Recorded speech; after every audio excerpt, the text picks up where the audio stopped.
Hi everyone, welcome to notes mania. Upcoming railway group ডির জন্য আমরা একটা মক টেস্ট সিরিজ শুরু করেছি। আজকের হচ্ছে সেট নাম্বার 3। এখানে টোটাল 15টি কোশ্চেন থাকে। তো তোমাদের সব কটি কোশ্চেনের অ্যান্সার ডিটেলসে সলিউশন দেওয়া হয়। তো তোমরা অবশ্যই সেশনটা পুরোটা দেখবে এবং নোটস যেগুলো আমরা নোটস দেবো ওইগুলো তোমরা খাতায় নোট করে রাখবে। তো ফার্স্ট কোশ্চেন হচ্ছে, on which day was the national emblem of India adopted? তো কোন দিন ন্যাশনাল এমব্লেমটা অ্যাডপ্টেড করা হয়েছিল? তো national emblem of India adopted হচ্ছে 26শে জানুয়ারি 1950 খ্রিস্টাব্দে। 26শে জানুয়ারি 1950 খ্রিস্টাব্দে national emblem of India adopt করা হয়েছিল। এটা হচ্ছে রাইট অ্যান্সার। এছাড়া এটা হচ্ছে 3D এমব্লেম, সেটা হচ্ছে 4টা লায়ন থাকে। এছাড়া ন্যাশনাল সং যেটা বন্দে মাতরম, সেটা অ্যাডপ্ট করা হয়েছিল 24শে জানুয়ারি 1950 খ্রিস্টাব্দে। এই ন্যাশনাল সংটি লিখেছিলেন বঙ্কিমচন্দ্র চ্যাটার্জি। তিনি 1870 খ্রিস্টাব্দে ইনক্লুড হয়েছিল কোথায়? তার বেঙ্গলি নোভেল আনন্দমঠে তিনি এই গানটি লিখেছিলেন 1870 খ্রিস্টাব্দে, কিন্তু এই বেঙ্গলি যে নোভেল আনন্দমঠে এটা এটা রিলিজ করেছিল 1882-তে। আর দ্য পোয়েম, এই যে পোয়েমটা মানে যেটা হচ্ছে Vande Mataram, first song by R N. Tagore. Rabindranath Thakur প্রথমে এটি গিয়েছিলেন 1896 আইএনসির যে সেশন, তিনি প্রথম গিয়েছিলেন হচ্ছে রবীন্দ্রনাথ ঠাকুর। এছাড়াও ন্যাশনাল অ্যানথিম যেটা হচ্ছে জনগণ মন, সেটা লিখেছিলেন আর.এন. টেগর। এটা অ্যাডপ্ট করা হয়েছিল 24শে জানুয়ারি 1950 খ্রিস্টাব্দে। তো 24শে জানুয়ারি 1950 খ্রিস্টাব্দে ন্যাশনাল সং এবং ন্যাশনাল অ্যানথিম দুটোই অ্যাডপ্ট করা হয়, কিন্তু 26শে জানুয়ারি 1950 খ্রিস্টাব্দে ন্যাশনাল এমব্লেমটা অ্যাডপ্ট করা হয়।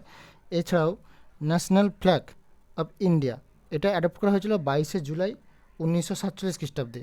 আর এই ন্যাশনাল ফ্ল্যাগ ডিজাইন করেছিলেন পিঙ্গালি ভেঙ্কায়া। এই ন্যাশনাল ফ্ল্যাগটির প্রপোর্শন হচ্ছে 2:3। এছাড়াও ন্যাশনাল অ্যানথিম যেটা জনগণ মন, ফার্স্ট পাবলিকলি গাওয়া হয়েছিল 27শে ডিসেম্বর 1911 খ্রিস্টাব্দে ক্যালকাটার আইএনসি সেশনে। প্রত্যেকটি ইম্পর্টেন্ট ইনফরমেশান দেওয়া হলো, অবশ্যই নোট করবে। ন্যাশনাল অ্যানথিম যেটা হচ্ছে জনগণ মন, সেটা ফার্স্ট পাবলিকলি গাওয়া হয়েছিল 27শে ডিসেম্বর 1911 খ্রিস্টাব্দে, যেটা ছিল ক্যালকাটা সেশন আইএনসির, ইন্ডিয়ান ন্যাশনাল কংগ্রেসের ক্যালকাটা সেশন 1911 খ্রিস্টাব্দের 27শে ডিসেম্বর এটা প্রথম গাওয়া হয়েছিল। কোনটা? ন্যাশনাল অ্যানথিমটা। নেক্সট কোশ্চেন হচ্ছে, হু among the following is the author of the book the secret of the বেদা? তো দ্য সিক্রেট অফ দ্য বেদার বুকের রাইটার হচ্ছেন শ্রী অরবিন্দ। অরবিন্দ হচ্ছে রাইট অ্যান্সার।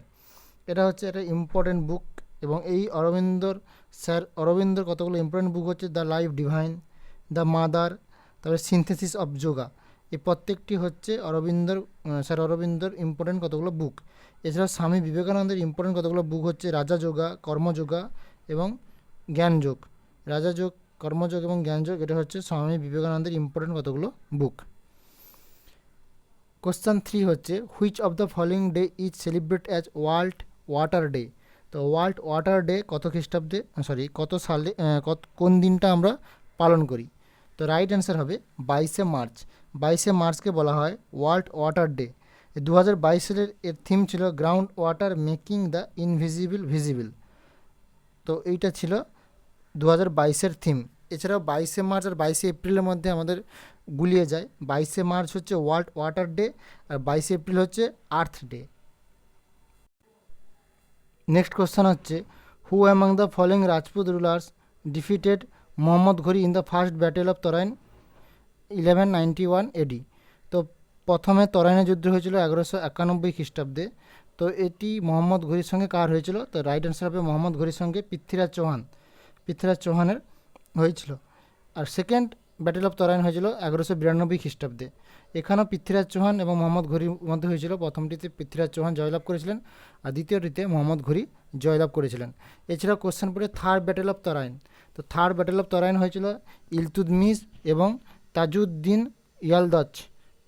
ইয়ালদাজ এবং ইলতুৎমিশের মধ্যে হয়েছিল থার্ড ব্যাটেল অফ তরাইন। এটা হয়েছিল 1215 খ্রিস্টাব্দে। 1215 খ্রিস্টাব্দে হয়েছিল থার্ড ব্যাটেল অফ তরাইন। খুব ইম্পর্ট্যান্ট। আর কতগুলো যুদ্ধ বলে দেওয়া হচ্ছে, যেমন ফার্স্ট ব্যাটেল অফ পানিপথ হয়েছিল 1526 খ্রিস্টাব্দে বাবর আর ইব্রাহিম লোদির মধ্যে। সেকেন্ড ব্যাটেল অফ পানিপথ এটা হয়েছিল 1556 খ্রিস্টাব্দে 5ই নভেম্বর আকবর এবং হেমুর মধ্যে। আর থার্ড ব্যাটেল অফ পানিপথ হয়েছিল 1761 খ্রিস্টাব্দে মারাঠার সঙ্গে দুরানি আফগান এই যে সাম্রাজ্যের হয়েছিল। তো মারাঠা এবং আফগানের মধ্যে হয়েছিল থার্ড ব্যাটেল অফ পানিপথ, আর এটা হয়েছিল 1761 খ্রিস্টাব্দে। খুব ইম্পর্ট্যান্ট। নেক্সট কোশ্চেন হচ্ছে, in which year was the lottery regulation act pass? তো লটারি রেগুলেশন অ্যাক্ট কত খ্রিস্টাব্দে পাস করেছিল? রাইট অ্যান্সার হবে 1998 খ্রিস্টাব্দে। 1998 খ্রিস্টাব্দে লটারি রেগুলেশন অ্যাক্ট পাস হয়েছিল। এছাড়া কতগুলো ইম্পর্টেন্ট অ্যাক্ট বলে দেওয়া হচ্ছে, যেমন ডাউরি প্রহিবিশন অ্যাক্ট, এটা পাস হয়েছিল 1961 খ্রিস্টাব্দে। তারপরে হয়েছিল the protection of women from domestic violence act, এটা পাস হয়েছিল 2005 খ্রিস্টাব্দে। তারপরে ন্যাশনাল ফুড সিকিউরিটি অ্যাক্ট, এটা হচ্ছে 2013 খ্রিস্টাব্দের। তারপরে the right information act, RTI, right two information act, RTI, এটা হয়েছিল 2005 খ্রিস্টাব্দে।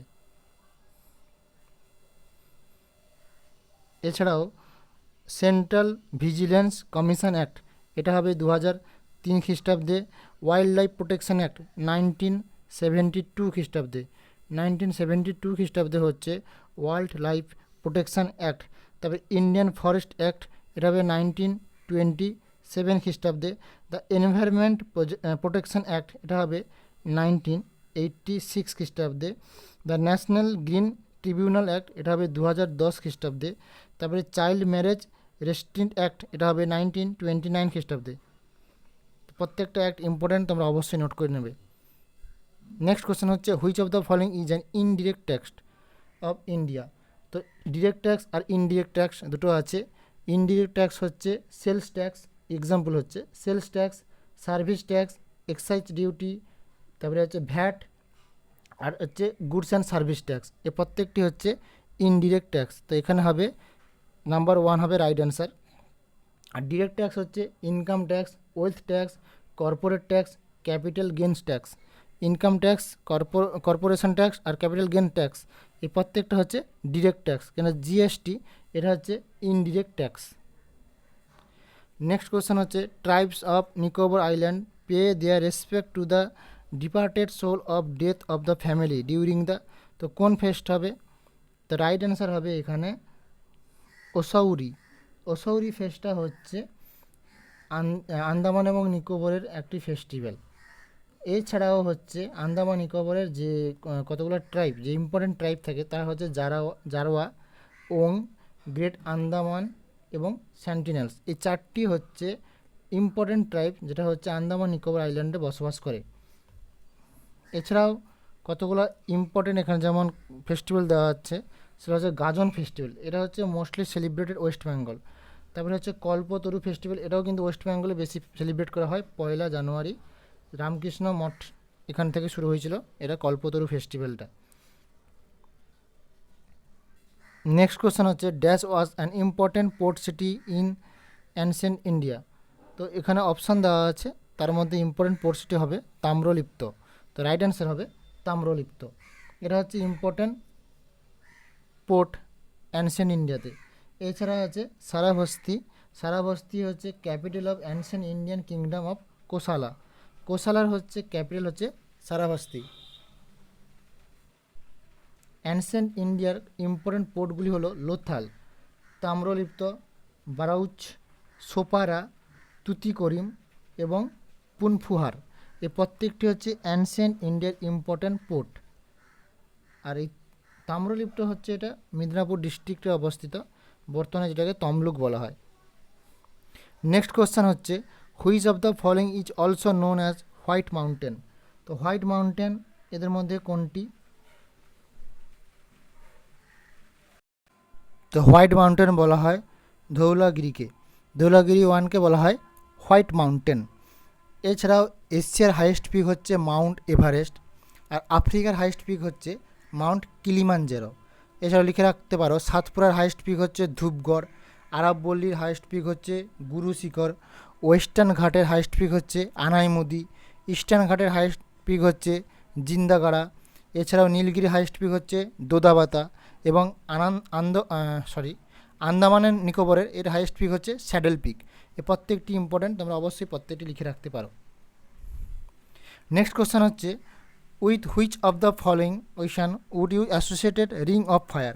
তো রিং অফ ফায়ার কোন ওশানের সাথে মানে এই কথাটার টার্মটি যুক্ত, সেটা হচ্ছে প্যাসিফিক। প্যাসিফিক ওশান হচ্ছে, এটা হচ্ছে রিং অফ ফায়ারের সঙ্গে যুক্ত।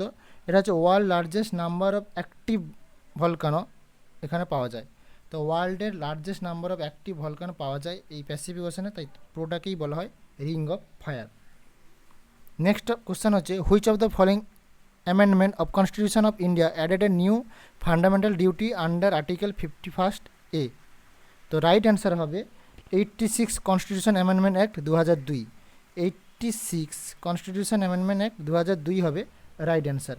এছাড়া কতগুলো ইম্পর্টেন্ট অ্যামেন্ডমেন্ট হচ্ছে 92 অ্যামেন্ডমেন্ট অ্যাক্ট 2003। এটা হচ্ছে কি বোড়ো, ডোগরি, সাঁওতালি এবং মৈথালি এই 4টি ভাষাকে, এই ল্যাঙ্গুয়েজকে রিকগনাইজ করা হয় এবং অ্যাড করা হয়। এছাড়াও 61st amendment act 1989 voting age reduce from 21 থেকে 18। এই ভোটিং এজ রিডিউস করা হয় কোন অ্যামেন্ডমেন্ট অ্যাক্ট দ্বারা? 61st amendment act 1989। এছাড়াও 44 অ্যামেন্ডমেন্ট অ্যাক্ট 78 দ্বারা রাইট টু প্রপার্টি ডিলিট করা হয় কোথা থেকে? ফান্ডামেন্টাল রাইট থেকে। এছাড়াও 36 অ্যামেন্ডমেন্ট অ্যাক্ট 1975 সিকিমকে ইনক্লুড করা হয় অ্যাজ এ ইন্ডিয়ান স্টেট। প্রত্যেকটি ইম্পর্টেন্ট অ্যামেন্ডমেন্ট অ্যাক্ট বলে দেওয়া হলো, অবশ্যই নিয়ে নোট করে রাখবে। নেক্সট কোশ্চেন হচ্ছে the British east India company capture Pondicherry from the French in the year. তো ফ্রেঞ্চ থেকে এই যে পন্ডিচেরিকে ব্রিটিশ ইস্ট ইন্ডিয়া কোম্পানি নিজেদের দখলে আনে, এটা হচ্ছে 1761, 1761 খ্রিস্টাব্দে ওরা নিজেদের দখলে আনে। ইস্ট ইন্ডিয়া কোম্পানি এস্টাবলিশড হয়েছিল 31 ডিসেম্বর 1600 খ্রিস্টাব্দে। 1600 খ্রিস্টাব্দে 31 ডিসেম্বর কোথায় হয়েছিল? লন্ডনে। জন ওয়াট এবং জর্জ হোয়াইট এরা ছিল ফাউন্ডার অফ দ্য কোম্পানি। তো ইস্ট ইন্ডিয়া কোম্পানির ফাউন্ডার ছিল জন ওয়াট এবং জর্জ হোয়াইট। এছাড়া east India company first establish factory in Surat. তো ইন্ডিয়ার প্রথমে কোথায় ফ্যাক্টরি স্থাপন করেছিল? সুরাটে। সেটা ছিল 1619 খ্রিস্টাব্দে। 1619 খ্রিস্টাব্দে the East India Company establish India was ruled by Mughal. যখন এস্টাবলিশড হয়েছিল, মানে ইস্ট ইন্ডিয়া কোম্পানি যখন লন্ডনে এস্টাবলিশড হয়েছিল, তখন ইন্ডিয়ার মুঘল এম্পায়ার কে ছিল? আকবর। আকবরের সময়কাল হচ্ছে 1556 থেকে 1605 খ্রিস্টাব্দে। এছাড়াও কোম্পানির শিপ ফার্স্ট ইন্ডিয়াতে এসেছিল কত খ্রিস্টাব্দে? যেটা সুরাট পোর্টে এসেছিলো, এটা হচ্ছে 1608 খ্রিস্টাব্দে। এই যে ইস্ট ইন্ডিয়া কোম্পানির ফার্স্ট শিপ এসেছিলো সুরাটে। আর স্যার থমাস রো কে ছিলেন? স্যার থমাস রো কার কোর্টে এসেছিলেন? তিনি হচ্ছেন জাহাঙ্গীরের কোর্টে এসেছিলো 1615 খ্রিস্টাব্দে। আর 1616 খ্রিস্টাব্দে company establish first factory in the সাউথে, মানে ভারতের সাউথে ফার্স্ট ফ্যাক্টরি যেটা হয়েছিল সেটা হয়েছিল মুসলিপট্টানামে 1616 খ্রিস্টাব্দে। 1616 মনে রাখবে, ইম্পর্ট্যান্ট। নেক্সট কোয়েশ্চেন হচ্ছে according to Ramsar convention which of the following is a world wetland day. তো ওয়ার্ল্ড ওয়েটল্যান্ড ডে হচ্ছে 2 ফেব্রুয়ারি। 2 ফেব্রুয়ারি হচ্ছে ওয়ার্ল্ড ওয়েটল্যান্ড ডে। কেন এটাকে বলা হয় ওয়ার্ল্ড ওয়েটল্যান্ড ডে? কারণ কনভেনশন অফ ওয়েটল্যান্ড এই যে অ্যাডপশনটা হয়েছিল কোথায় হয়েছিল? ইরানিয়ান সিটি রামসারে। তো সেটা হয়েছিল 2 ফেব্রুয়ারি 1917 খ্রিস্টাব্দে। তো ওয়েটল্যান্ডকে কনজারভেশন করার জন্য 2 ফেব্রুয়ারি 1971 খ্রিস্টাব্দে ইরানের একটি সিটি রামসারে হয়েছিল, যে কনভেনশন হয়েছিল। তো সেই দিনই আমরা 2 ফেব্রুয়ারিকেই তাই ওয়ার্ল্ড ওয়েটল্যান্ড ডে হিসাবে আমরা পালন করি। আর এটা প্রথম ওয়ার্ল্ড ওয়েটল্যান্ড ডে প্রথম সেলিব্রেট করা হয়েছিল 1997 খ্রিস্টাব্দে। তো 1997 খ্রিস্টাব্দে first world wetland day celebrate করা হয়। আমাদের largest Ramsar site in India হচ্ছে সুন্দরবন। সুন্দরবন হচ্ছে largest Ramsar site in India. আর রেণুকা ওয়েটল্যান্ড এটা হচ্ছে স্মলেস্ট ওয়েটল্যান্ড ইন্ডিয়ার মধ্যে।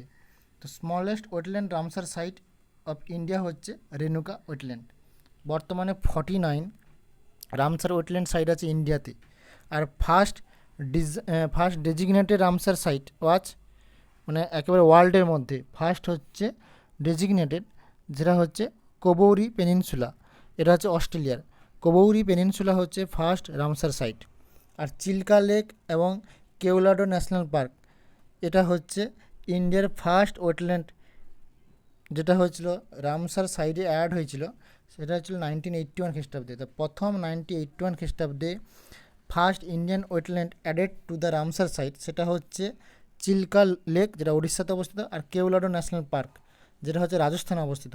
এই দুটো প্রথম ইন্ডিয়ার থেকে রামসার সাইডে অ্যাজ এ ওয়েটল্যান্ড অ্যাড হয়েছিল কত খ্রিস্টাব্দে? 1981 খ্রিস্টাব্দে। খুব ইম্পর্টেন্ট কিন্তু। নেক্সট কোয়েশ্চেন হচ্ছে which of the following folk dance is associated with Karnataka. তো এইখানকার মধ্যে কোনটা অ্যাসোসিয়েটেড হচ্ছে কর্ণাটকের সঙ্গে? তো রাইট অ্যান্সার হবে ইয়াক্সগান।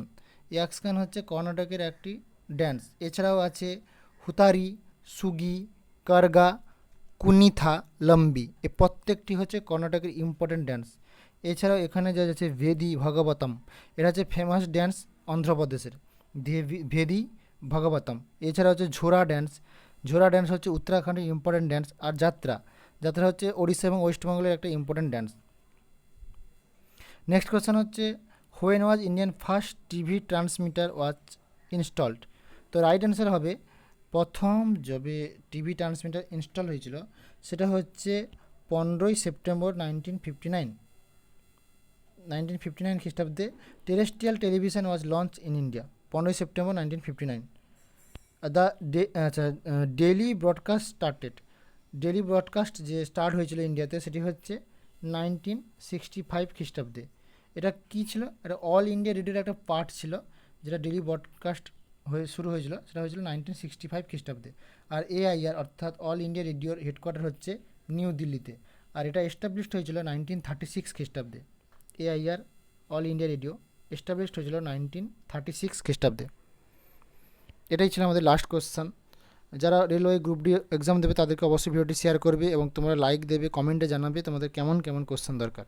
Thank you.